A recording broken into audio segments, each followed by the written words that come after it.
బంగారం ధరలు చూస్తే ఆకాశాన్ని అంటున్నాయి, కానీ అవసరాలు మాత్రం తప్పనిసరిగా కొనాల్సిన పరిస్థితి నెలకొంటోంది. మరి ఇప్పుడు పండుగ వేళ బంగారం కొనాలి అంటే ఏం చేయాలి? ధన్తేరస్, దీపావళి వచ్చేస్తున్నాయి. మరి బంగారం కొంటున్నారా?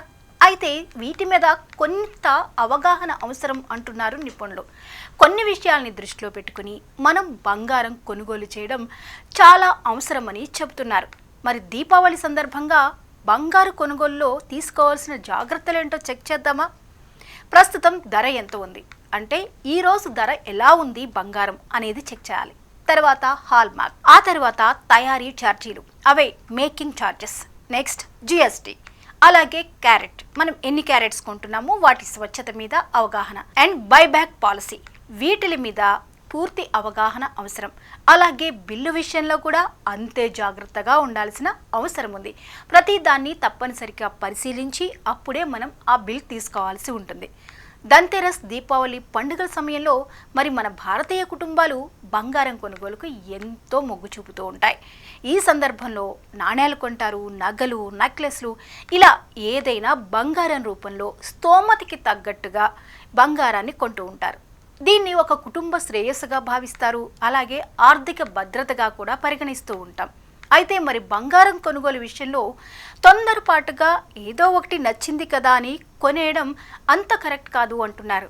అది మన నష్టాలకి కూడా దారితీస్తుంది అని నిపుణులు చెబుతున్నారు. కాబట్టి బంగారం కొనుగోలు చేసేటప్పుడు డబ్బు సురక్షితంగా ఉండాలి, సరైన డీల్ మనం పొందాలి అనుకుంటే కొన్ని జాగ్రత్తలు తీసుకోవాలి. ఆ జాగ్రత్తలు ఏంటో ఒకసారి చూసేద్దాం. బంగారం ధరని మనం తనిఖీ చేయాలి. అంటే బంగారం ధర ఎలా ఉంది అనేది తెలుసుకోవాలి. ఏంటి బంగారం ధర తెలుసుకోవడం ఏముంది, షాప్కి వెళ్తే వాడు చెప్తాడు కదా అనుకుంటున్నారా? ఎస్, అంటే బంగారం ఒక్కొక్క ప్రాంతంలోనూ ఒక్కో విధమైనటువంటి స్వల్ప మార్పులతో కూడిన ధరలు ఉంటాయి. నగరాల్లో ఒక రకమైన ధర ఉంటుంది, అలాగే రాష్ట్రాల మధ్య కూడా డిఫరెన్స్ ఉంటుంది. సో ముందర దీని మీద మనం అవగాహన తెలుసుకోవాలి.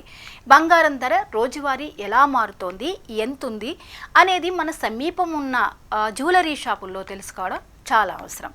అలాగే నగరాల్లోనూ వీటిల్లోనూ కూడా డిఫరెన్సెస్ అనేది ఉంటుంది. ఇప్పుడు మనం ఎగ్జాంపుల్ తీసుకున్నట్లయితే ఢిల్లీ, ముంబై, జైపూర్ వంటి ప్రధాన నగరాల్లో 22 క్యారెట్లు లేదా 24 క్యారెట్లు ఈ బంగారం ధరలు కాస్త భిన్నంగా ఉంటాయి. అందువల్ల ఆన్లైన్లోనూ లేకపోతే మనం దగ్గరలో ఉన్న దుకాణాల్లోనూ చెక్ చేసి ధర గురించి ఫస్ట్ అవగాహన తెచ్చుకోవాలి. ఆ తర్వాత అంటే ఇలా తెలుసుకోవడం వల్ల మనం ఎక్కువ చెల్లిస్తున్నామా, తక్కువ చెల్లిస్తున్నామా, సరైన ధరలోనే మనం కొంటున్నామా లేదా అనేది మొదట మనకి అవసరం. అంటే బంగారం ధర ఖచ్చితంగా తెలుసుకోవాల్సిన అవసరం ఉంది. ఈరోజు ధర ఎంత ఉంది, నిన్నటి ధర ఎంత ఉంది, వీటి మీద కొంత అవగాహన రావడం వల్ల ఈరోజు కొనడం శ్రేయస్కరమా లేకపోతే ఒక 2 రోజులు ఆగి మనం బంగారం కొనుగోలు చేయొచ్చా అనే దాని మీద కూడా మనకి కొంత అవగాహన అనేది వస్తుంది.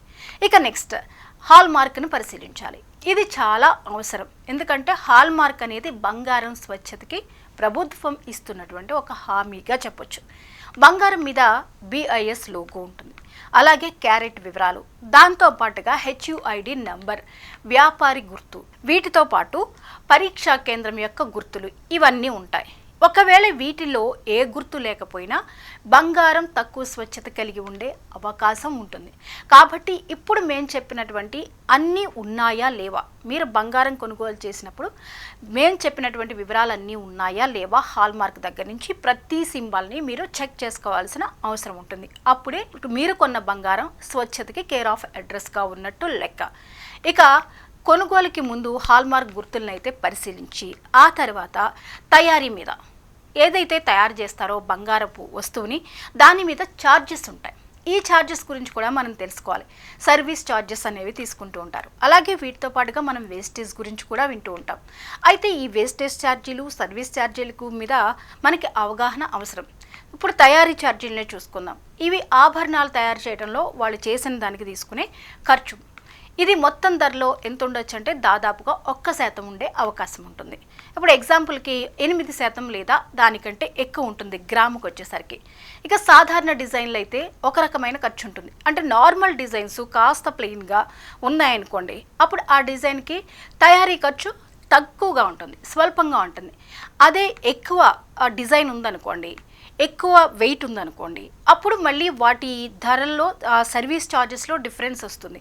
ఎందుకంటే కొన్ని డిజైన్స్ నెగిషియల్తో చాలా ఎక్కువ డిజైన్ ఉన్నప్పుడు దానికి సర్వీస్ ఛార్జ్ అనేది ఎక్కువ పడుతూ ఉంటుంది. అలాగే స్టోన్స్ కూడా ఇంక్లూడ్ అయితే దాని ఛార్జెస్లో డిఫరెన్స్ ఉంటుంది.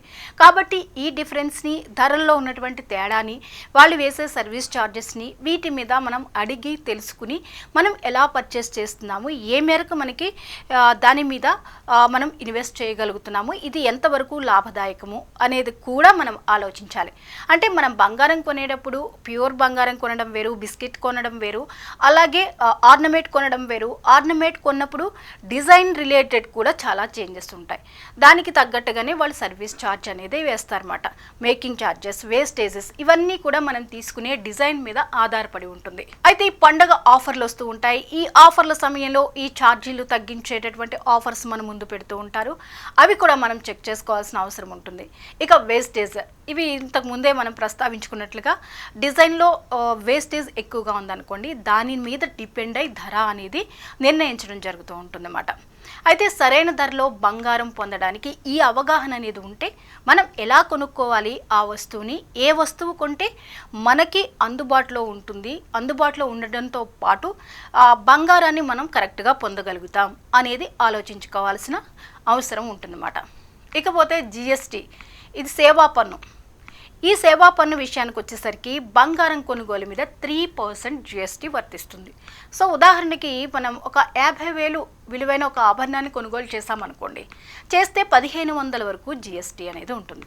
సో బిల్లుల్లో జిఎస్టీని విడివిడిగా చూపించడం మొత్తం ఖర్చు స్పష్టంగా తెలుసుకోవడానికి సహాయపడుతుంది. అంటే అన్నింటిలోని కలిపి కాకుండా జిఎస్టీ అనేది కూడా సపరేట్గా ఉంటే మనకి దేనికి ఎంత పడింది, వేస్టేజ్ ఎంత పడింది, అలాగే మేకింగ్ ఛార్జెస్ ఎంత పడ్డాయి, స్టోన్స్కి ఎంత పడుతోంది, ఎంత వృధాగా పోతోంది, అండ్ జిఎస్టీ ఎంత పడింది, ఒక గ్రాముకు వచ్చేసరికి ఏ ఛార్జెస్ ఎలా పడుతున్నాయి, ఏ డిజైన్ వల్ల ఎంత ఎక్కువ వేస్టేజ్ మనం చెల్లిస్తున్నాము, ఏది మనకి లాభదాయకం, వీటి మీద ఒక అవగాహన వస్తే మనం కొంత జాగ్రత్తగా కొనుగోలు చేసుకోవచ్చు. స్వచ్ఛమైన బంగారాన్ని కొనుగోలు చేసే అవకాశం ఉంటుంది.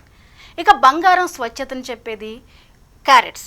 ఈ క్యారెట్స్ విషయానికి వస్తే 24 క్యారెట్లు అంటే ఇది ప్యూర్ బంగారం, అది అందరికీ తెలిసింది.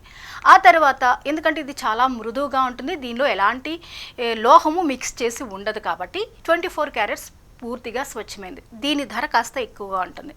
ఇక తర్వాత 22 క్యారెట్ల బంగారం, దీని ధర 91.6% స్వచ్ఛతను కలిగి ఉంటుంది. లేదా 18 లేదా 14 క్యారెట్లు, ఇవి కూడా మనకు అందుబాటులో ఉంటున్నాయి. ఇక ఆభరణాలకి తయారు చేసే బంగారం 22 క్యారెట్ల బంగారం, అలాగే 18 అండ్ 14 కూడా మనకి మార్కెట్లో అందుబాటులో ఉంటున్నాయి. 18 క్యారెట్ల బంగారం ధర మనం ఎక్కువగా చూస్తుంటాం, డైమండ్స్కి వాటికి ఎక్కువగా యూజ్ చేసేది 18 క్యారెట్లే.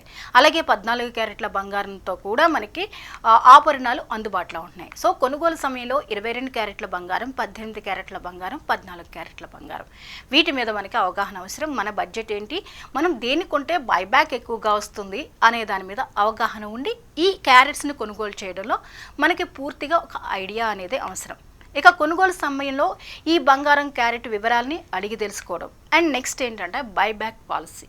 ఈ బైబ్యాక్ పాలసీ ఎలా ఉంది, దీన్ని వెనుక గనక ఇచ్చినట్లయితే మనకి ఎంతవరకు వస్తుంది, భవిష్యత్తులో ఈ బంగారం తిరిగి అమ్మాలి అనే ఆలోచన ఉంటే, అంటే బంగారం కొంతకాలం వాడిన తర్వాత అవి అరిగిపోవడమో విరిగిపోవడమో లేదా కొత్త డిజైన్లు కావాలి అని అనుకోవడమో, ఆ సందర్భంలో మనం అమ్మాలి అనేది సర్వసాధారణంగా జరుగుతూ ఉంటుంది. అలాంటి ఆలోచన వచ్చినప్పుడు తయారీ ఛార్జీలు ఎలా ఉంటాయి, తయారీ ఛార్జీలను తగ్గిస్తారా లేకపోతే పూర్తి ధరకే దీన్ని తీసుకుంటారా, ఇలాంటి విషయాలను కూడా మనం వ్యాపారిని అడిగి తెలుసుకోవాల్సిన అవసరం ఉంటుంది. అయితే కొంతమంది వ్యాపారులు పూర్తి ధర ఇచ్చే అవకాశం ఉంటుంది, మరికొంతమంది తగ్గించే అవకాశం ఉంటుంది. అది ఆ డిజైన్ బట్టి కావచ్చు, లేకపోతే క్యారెట్లను బట్టి కావచ్చు, స్వచ్ఛతను బట్టి కావచ్చు, అది డిపెండ్ అయి ఉంటుంది. మనం ఏ స్టోర్లో అయితే తీసుకుంటున్నామో ఆ స్టోర్లో ఆ యజమాని దీన్ని మళ్ళీ అదే షాప్లో కనుక మనం ఇచ్చినట్లయితే బైబ్యాక్ పాలసీ ఏంటి అనేది అడిగి తెలుసుకోవాలి. ఇక బిల్లు తీసుకోవడం అనేది ఖచ్చితంగా అవసరం. ప్రతి ఒక్కరు బిల్లు తీసుకుంటారనుకోండి, బిల్లులో బంగారం బరువు కానీ, స్వచ్ఛత, దాని తయారీ ఛార్జీలు, జిఎస్టీ, హెచ్యుఐడి నెంబర్ ఇవన్నీ కూడా క్లియర్గా ఉండాలి. అవన్నీ క్లియర్గా ఉండేలా చూసుకోండి. బిల్లు లేకుండా భవిష్యత్తులో మీరు ఏదైనా క్లెయిమ్ చేయాలి అంటే కష్టమవుతుంది. కాబట్టి ఈ సూచనలన్నీ పాటించి ధన్తేరస్ ఆర్ దీపావళి ఏ సందర్భంలో మీరు బంగారం కొనుగోలు చేసినా స్వచ్ఛమైన బంగారాన్ని మీ పెట్టుబడికి తగిన బంగారాన్ని సరైన డీల్ని మీరు కొనాలి అంటే పూర్తి అవగాహనతో మేము చెప్పిన డీటెయిల్స్ అన్నీ మీరు బంగారం కొనేటప్పుడు ఒక్కసారి తెలుసుకుని చెక్ చేసుకుని మీరు స్టోర్కి వెళ్ళి కొనుగోలు చేసినట్లయితే మీ కలను నెరవేర్చుకోవచ్చు. మంచి బంగారాన్ని అందుబాటులో ఉండే ధరలతో ఎటువంటి ఇబ్బందులు పడకుండా కొనుక్కోవచ్చు అన్నమాట. సో పండుగ సీజన్ని సద్వినియోగం చేసుకుని బంగారాన్ని తెలివైగా కొంటే మీ ఆర్థిక భద్రతకి అలాగే మీ భవిష్యత్తుకి ఆనందానికి ఇదొక మద్దతుగా ఉంటుంది. సో బంగారం కొనడానికి వెళ్తున్నారా? అయితే ఇవన్నీ దృష్టిలో పెట్టుకుని ధన్తెరస్ దీపావళి పండుగని హ్యాపీగా చేసేసుకోండి.